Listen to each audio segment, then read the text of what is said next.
Саламатсыздар, бізде бүгін қонақта Марс Төлегенов, журналисттер деген қоғамдық бірікменің төрағасы, басқармалығының төрағасы. Рахмат бізге студияға келгеніңіз үшін. Ақырғы мезгілде мына февральдан бері дейді, Қырғызстандағы бардық мыйзамдарды инвентаризация болып атыптыр. Бірақ аны біз журналисттер жөніндегі мыйзамдарда ошентип атканын жакында эле угуп калдык, жакында эле билип калдык.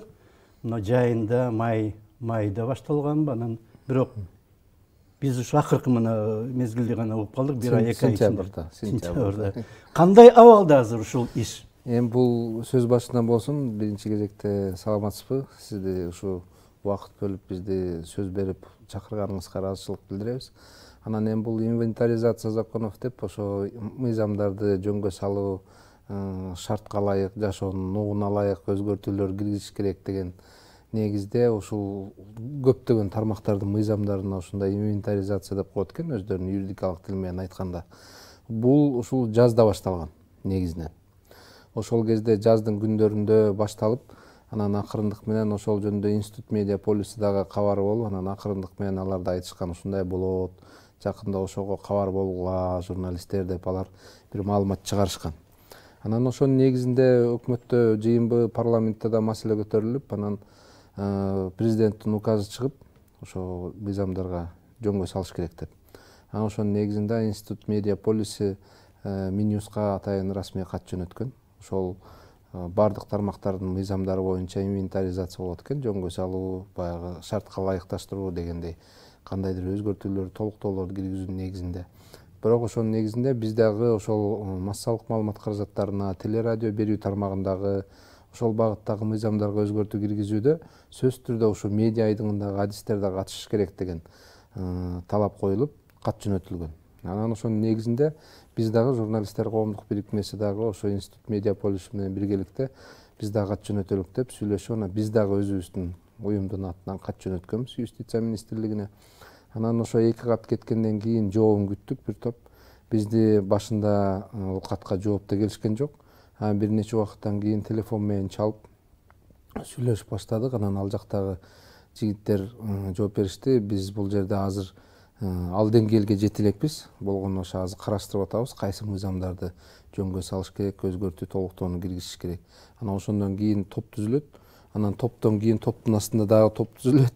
Анан дагы топ түзүлөт. Ошол топторго анан сиздер киресиздер, адистер. Группа под группа деп. Адистер ошо тийиштүү адистердин тобу чогула турганда биз сиздерди чакырабыз деп жооп беришкен. Андан кийин убакыт өттү, бир эки айдай өтүп кетти. Дайын жок болгондон дагы кат жөнөттүк.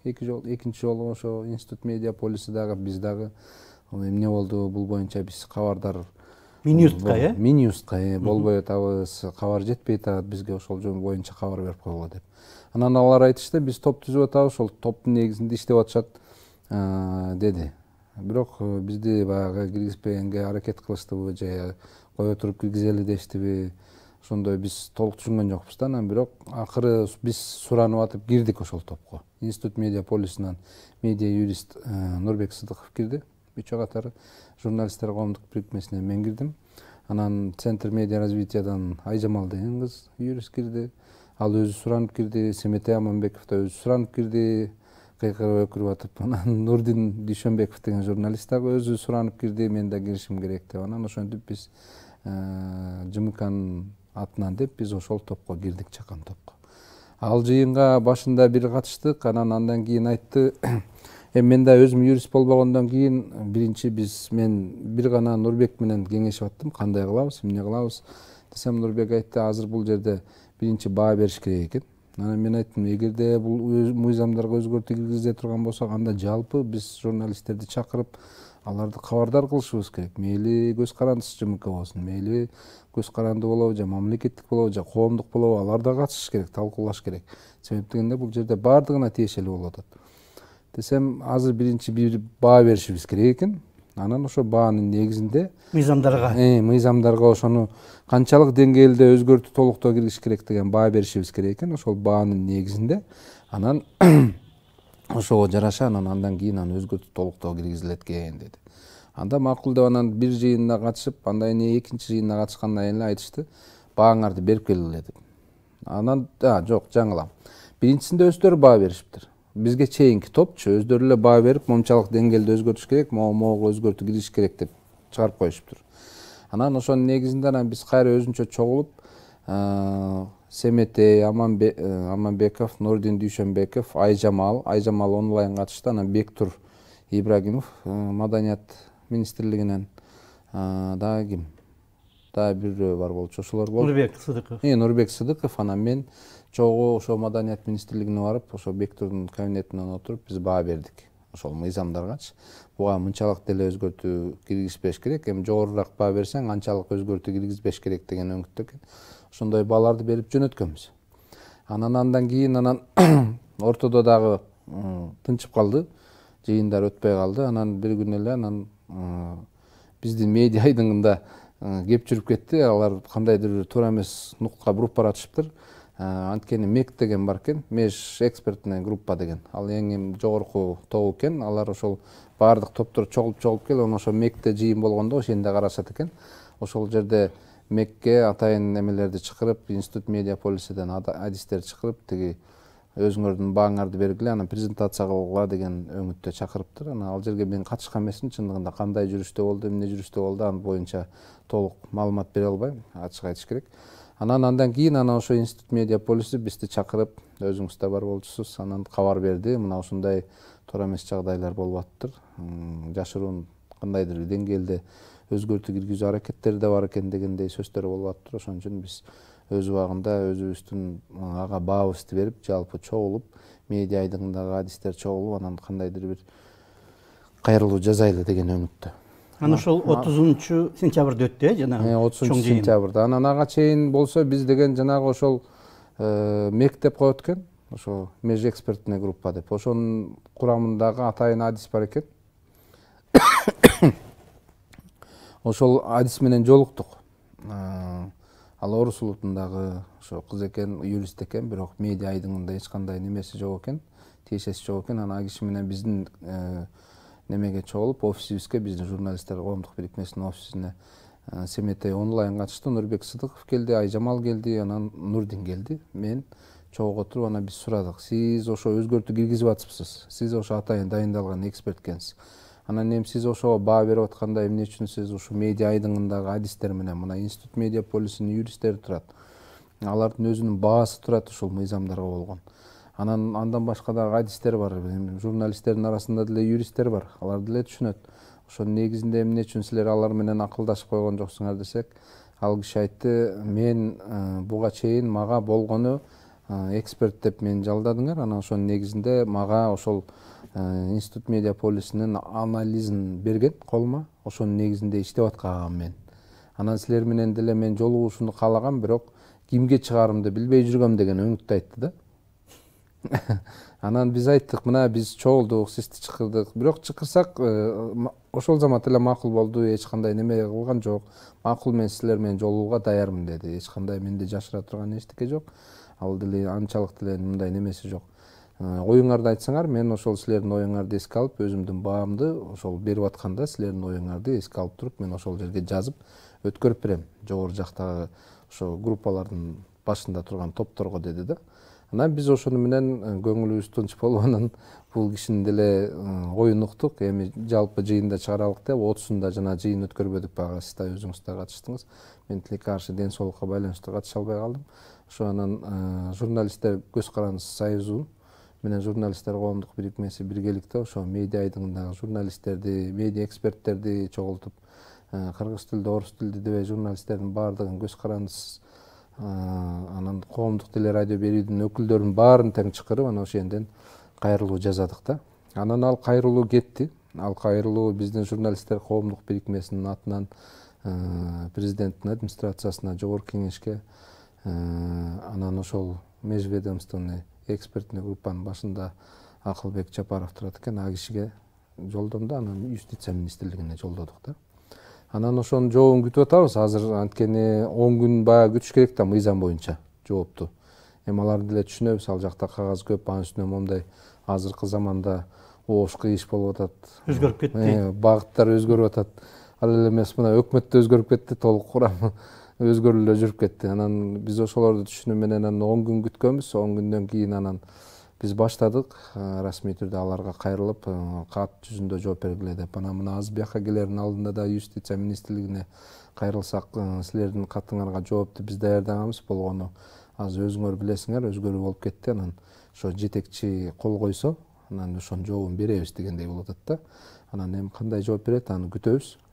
Кандай багытта жооп экенин айткан жокпу? Жок, катка кандай багыттагы жооп берерин айткан жок. Болгону ошо кече күнү жанагы биздин WhatsApp группа бар, ошол инвентаризация законов деп түзүлгөн. Ошондо Маданият министрлигинин өкүлү дагы Бектур деген жигит бар. Ал жигиттен кече күнү мен сурагам, ошол топтон эмне болду, биздин кайрылуубуз эске алындыбы, дегиле эмне болуп атат ал жерде, биз го кайрылууну жазадык, андан кийин жообун күтүп атабыз же силер бербейсиңер, анткени ошол инвентаризация боюнча биздин мыйзамдар ЖМКга байланыштуу, телерадиого байланыштуу мыйзамдардын баардыгы ошол маалымат Маданият министрлиги жоопту экен да, ошолорго жүктөлгөн экен. Силер ошону көзөмөлдөйсүңөр, ошонун негизинде иштейсиңер депчи. Анткени баягы Минюс деген башында туруп атат, анан тармактарга бөлүп коет да. Анан ошол жакта туруп атат азыр. Анан Бектур кече күнү жооп берди, неме деп, силердики боюнча биз силердин кайрылууңарды эске алдык.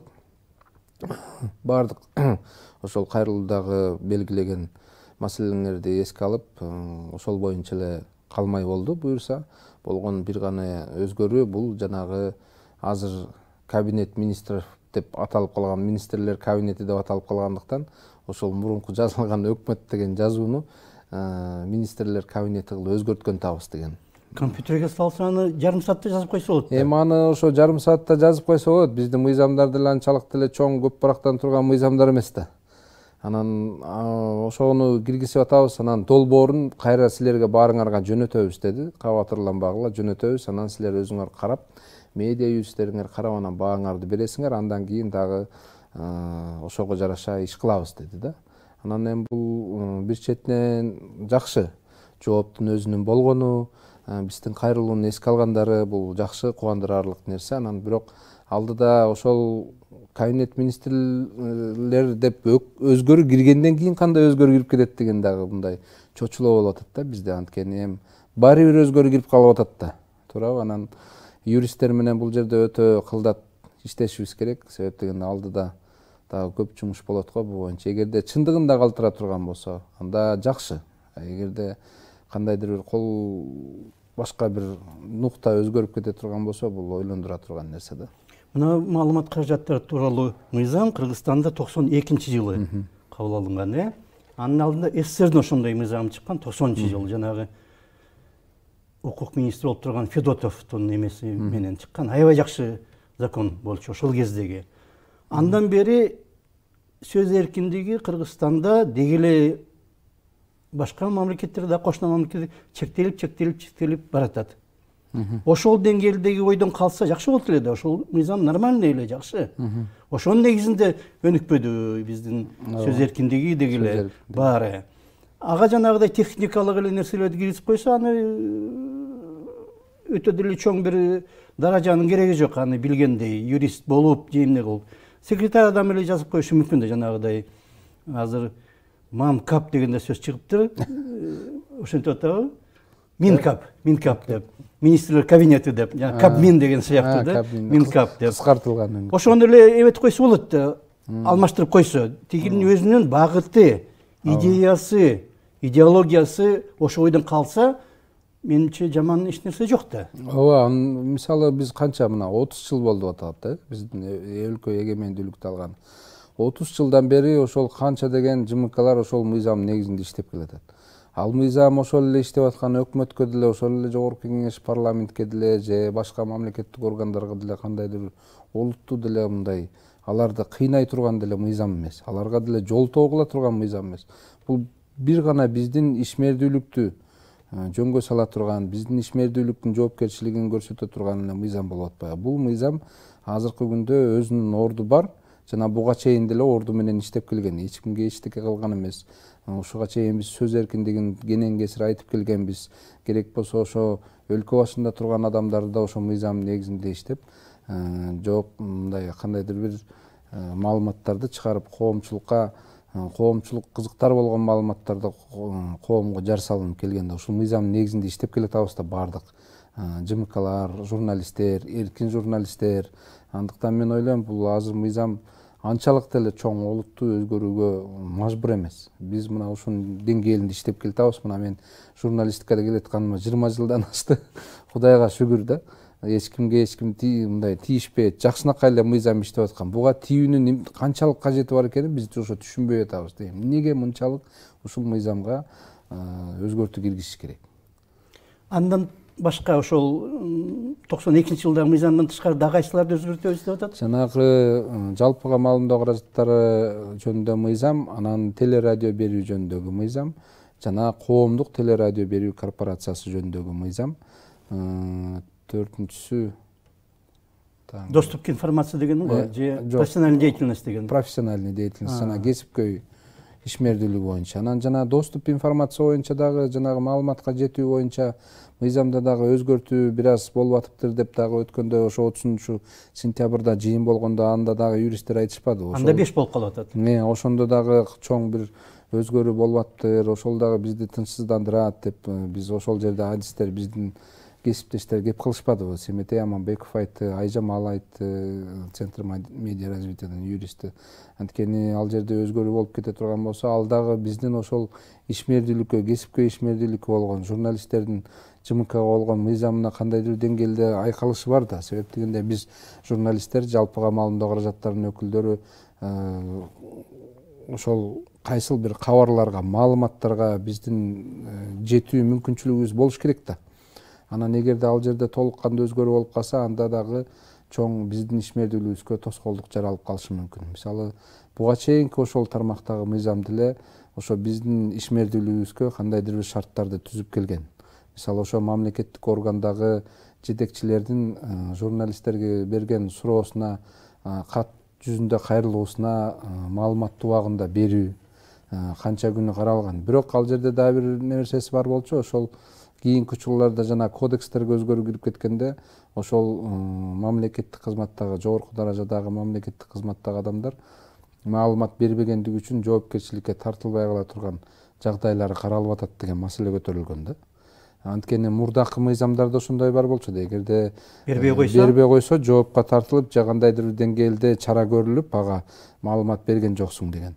Эми бул маалыматка жетүү мыйзамында жеке бул ЖМКларга тиешелүү эмес, жалпы жарандарга да тиешелүү нерсе да бул. Себеп дегенде жөнөкөй эле жаран мамлекеттик органдан кайсыл бир маалыматты алууга укуктуу жана аны алып туруш керек. Суроо талаптын негизинде болгону расмий түрдө гана кайрылыш керек да. Мына ошол маселе дагы өткөндө көтөрүлбөдү 30-сунда. Ушул мыйзамдагы кандайдыр өзгөртүү киргизилип атыптыр, бирок ага бизден эч ким кирбей калыптыр да. Ошол жумуш тобуна. Жумушчу тобуначы. Анан бирок баягы юристтер өздөрү бири-биринен сурап отуруп кандайдыр бир кабарды алышкан экен. Анан ошондо дагы айтылды да, ушу биз кабар ала албай атабыз толук кандуу. Ал ошол маалыматка жетүү мүмкүнчүлүгү жөнүндөгү мыйзамда канчалык деңгээлде өзгөрүү болуп атат депчи. Себеп дегенде бул жөнүндө да журналисттер кеп кылып турбасак, анткени бул биздин ишмердүүлүккө дагы чоң таасирин тийгизип коюшу мүмкүн да, терс таасирин. Себеп дегенде мамлекеттик органдарга маалымат алыш үчүн расмий кат жөнөтсөң, жанагы эч ким жооп бере берсе, анда кантип маалымат алыш керек болуп калат? Орусча айтканда доступ жок болуп калып атпайбы? Анан бул дагы өтө мындай ойлондура турган чоң урчундуу маселе болуп атат да. Жанагы коомдук телерадио берүү корпорациясы жөнүндөгү мыйзамда аны коомдуктан кайра мамлекеттик кылып коюу коркунучу барбы? Эми аны мындай болуп атат да, ал боюнча мыйзамды жанагы ошо 4 мыйзам болуп атпайбы? Жалпыга маалымдоо каражаттарынын мыйзамы, анан кесипкөйлүк жөнүндөгү мыйзам, анан жанагы телерадио берүү жөнүндөгү мыйзам, анан коомдук телерадио берүү корпорациясы жөнүндө. Мына ушул 4 мыйзамдын ичинен эң баягы орусча айтканда приоритеттүү, же болбосо кыргызча айта турган болсок, алдыга биринчи карай турган маселелерден бул жанагы ЖМК жөнүндө, анан кесипкөйлүк, ишмердүүлүк жөнүндөгү мыйзамды алдыга коюп атышыптыр да. Мына ушул экөөнү өзгөртүү киргизиш керек деп. А берки экөө азынча анчалык маанилүү эмес экен да, ордунда тургандай. Бирок юристтер өткөндө айтышты, ошо коомдук телерадио берүү корпорациясы жөнүндө дагы мыйзам өзүнчө иштеп жаткандай өңүттү жаратты, ошондой сөздөр жүрүп атышат деди да. Аны каякта кандай иштелип атканы ал белгисиз. Бирок өзүңүз кабарыңыз бар, былтыр баягы болуп өткөн окуядан кийин ошол эле коомдук телерадио берүүдө иштеген биздин кесиптештер да айтып чыгышпады беле, бизди коомдук телерадио берүү эмес улуттук кылалы, коомдук мындай ат эле болбосо биз иштеш немерээк болуп атат депчи. Анан эми азыр ошол жөнүндө дагы имиш кептер жүрүп атыптыр. Анан аны дагы эми аны такташ керек, сураш керек. Мен азыр так айта албайм ал боюнча, ачыгын айтыш керек, жашыргандык эмес. Ошондой кептерди уктум мен юристтерден. Ошо коомдук телерадио берүү корпорациясы жөнүндө мыйзам кандайдыр деңгээлде өзгөртүүгө киргизилип атыптыр деген өңүттө да. Эми аны ошол ЛТР дагы мурда коомдук болчу да. Башында ЛТР болчу да. Аны жөө өкмөттүн токтому менен мамлекеттик кылып салбадыбы? Өкмөттүк болуп калды да, азыр мамлекеттик болуп калды да. Алар азыр эми өкмөттүн ишмердүүлүгү ошо эми мамлекеттик орган болгондой мамлекеттик саясаттын негизинде иштей турган канал болуп атат да. Коомдук телерадио берүү корпорациясы бул негизи коомдук деп макам айтып тургандай коомдогу болгон нерселерди көбүрөөк чагылдырып, коомдун кызыкчылыгында, коомдун кызыкчылыгын эске алуу менен ошол коомдо болуп аткан нерселерди коомчулукка төкпөй чачпай жеткирүү да. Анан эми бирок тилекке каршы өзүңүз көрүп атасыз кандай болуп аткан. Мына бүгүн да ал жакта жетекчи өзгөрүп кетти, кабарыңыз болсо. Жок. Бактияр Алиев кызматынан кетти. Качан кетти? Бүгүнбү? Мен укпапмын анда. Бактияр Алиев өзүнүн арызын берип, байкоочу кеңешке арызын тапшырып, мен өз кызматыман кетип атам деп анан. Качан шайланды эле? Бул жазында эле шайланган да. Анан эми азыр анын ордуна милдетин аткаруучу болуп Кайрат Иманалиев келиптир. Кайрат демек мурда иштеген да, орун басары болуп иштеген. КТРКда анан министрликтен ошого орун бошоткон экен да анда. Балким. Ошондой го. Бул жерде бир дагы мындай болуп атат да. Мына биз жанагы конституцияны өзгөрткөндө 3 бутакка бийлик бөлүнгөнү менен баары бир чындыгында де факто деп коелу, чындыгында президент башкарган деп, баары бир болуп атпайбы да, анан президенттик башкарууга өтүп атат, Бул коомдук мурдагы улуттук телерадио корпорацияны коомдук кылганда баары бир канча болуп кетти? 11 жыл болуп кетти да, 10 жыл болгондо. 11 жыл болуп баратат. Баары бир коомдук болбой калды, де факто баары бир мамлекет башкарып атат деп анан ошого таянып атат мүмкүн. Балким ошондойдур, себеп дегенде бул деле эл арасында деле ошондой айтылып келбеди беле. Канча деген баягы шайлоолор өттү, бизде саясий оюндар көп болду, шайлоодо атаандаштыктар болду, президенттик шайлоо болду, парламенттик шайлоолор болду. Ошол учурларда деле коомдук телерадио берүүдөгү берүүлөр коомдуктун жанагы атайын жазылып чыккан иштөө тартиптеринин негизинде редакциялык саясат деген бар да. Ошонун негизинде иштелбей, тилекке каршы ошо сиз өзүңүз айткандай жанагы мамлекеттин ишмердүүлүгүнүн негизинде болуп кетип атпады. Мисалы, жогору жакта айтканда, мисалы, тыйын чыгарба, муну чыгарба деген өңүттөр болуп кетти жаңылыктарда. Муну көрсөт, тигини көрсөтпө деген. Жана дебаттарда да көптөгөн маселелер болуп атты убагында, өзүңүз деле кабардарсыз. Ошонун кесепетинен коом деле өзү көрүп турганда, коомчулук баары эле билет кандай өңүттө иштеп атат, кантип иштеп атат. Албетте ал жерде иштеген адистер жөнүндө жаман айтпаш керек, анткени аякта дагы жакшы адистер бар, аякта дагы биздин мекендештер иштеп атат. Болгону ошол биздин каналыбыз, коомдук каналыбыз ошо саясатка аралашып калган эле болуп атат да бул жерде. Бирок ошол саясатка аралашканда ошонун негизин аныктап иштешсе жакшы болмок да. Тилекке каршы биз ойлогондой болбой атат да. Коомдук боло албай атат, анткени коомдук деген бул такыр башка нерсе да. Ооба. Коомдук деп атап коюп, бирок ошого ишмердүүлүк башкача болуп. Ишмердүүлүк ошого туура келтирбей коюп өздөрү. Анан кайра баары бир болбой атпайбы деп анан кайра артка кеткен болот. Ошол кесепетинен мисалы ошол коомдук деп анан ошол коомдукту кантип өзгөртүү киргизиш керек деген негизинде дагы канча деген байкоочу кеңештин мүчөлөрү алмашып кетти. Алар баягы башындагы байкоочу кеңештер кандай эле? Такыр башка болчу. Андан кийин алардын талабы күчтүү болчу да. Байкоочу кеңеш болуп, алар деген ошо жетекчисин чакырып жыйын өткөрүп отчет бер, эмне иш кылып атасың, кайдан келип атат каражаттар, ошол ишмердүүлүк кандай жүрүп атат деп сурап турушчу да көзөмөлгө алып. Анан кийин баардыгы өзгөрүп кетти, жетекчилер да өзгөрдү, анан байкоочу кеңештер да өзгөрүп калды да азыр бүгүнкү күндө. Ошол коомдук деп мына ар кандай дүйнөдө ар кандай да мисалы үчүн мына Чехияда мен жашап калдым. ЧТК-1, ЧТК-2 деген эки негизги телекомпаниясы бар. Алар мамлекет тарабынан каржыланганы менен чындыгында коомдук. Бирок жарандар налог төлөйт, бир 5-6 доллардын тегерегинде жылына. Ошол акча анткени 10 миллион калкы бар, жетет. Бир топ бөлүгүнө жетет. Эми ошондо президенттин эмес, жаңылыктар бөлүмүнүн редакторун өкмөт алып салды эле. Коом каршы чыгып, 100 миңден ашык адам аянтка чыкканда. 100 миң деген адам канча? 2 күн ошондой митинг болуп, тийбегиле жакшы болуп атат, маалымат жакшы болуп атат, тийбегиле деп отуруп, кайра ордунда калтырган ошо редакторду. Карабайсыңар, коомдун канчалык күчү бар. таасири бар. Бизде эң ашып кетсе канча бир 40-50 адам чыгат, бир нерсе болуп кетсе. Азыр андай да болбой калды. Баары бир болуп калды да. Биздики эми ошол чыгып талап кылганда дагы кичине башкачараак болуп кетип атпайбы? Биздики радикалдашып кетип атат да. Анысы да бар. Талап кылганда элдер баягы мындай мыйзамдын негизинде талап кылбай коркутуу, үркүтүү көп болуп кетип атат да. Анан мисалы былтыркы окуяны эстесеңиз, шайлоодон кийин канча деген кишилер барды коомдук телеканалга, мен жетекчи болом, мен жетекчи болом деп. Басып алганда болбоду. Басып алганы болду. Анан талаш тартышы болду. Башка каналдар дагы. Туура, башка каналдар дагы.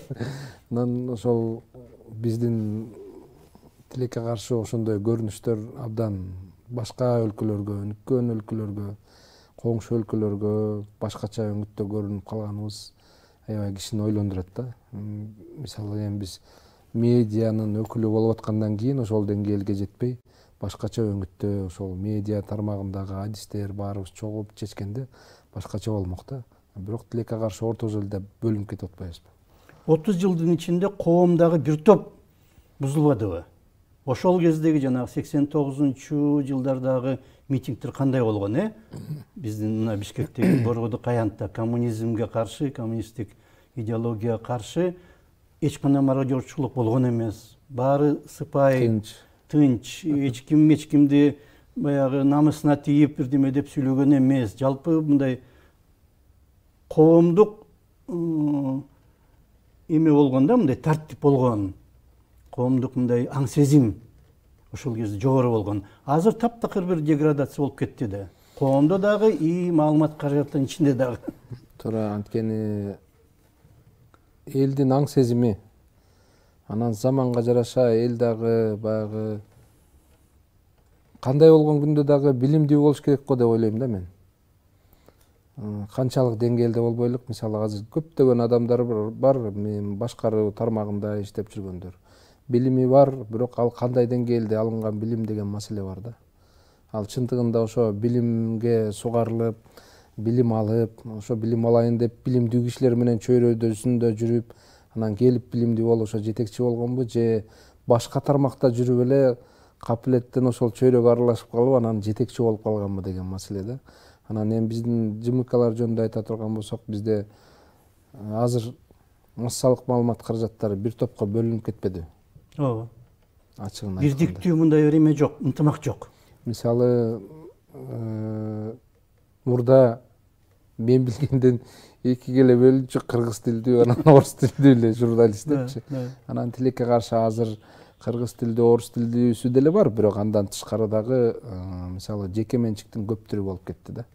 Эми бул дагы туура нерсе, анткени плюрализм, ар кайсы ою камтылыш керек, ар кайсы ой айтылыш керек, эркин ой, эркин билдирүүсү, сөз эркиндиги деген болуш керек.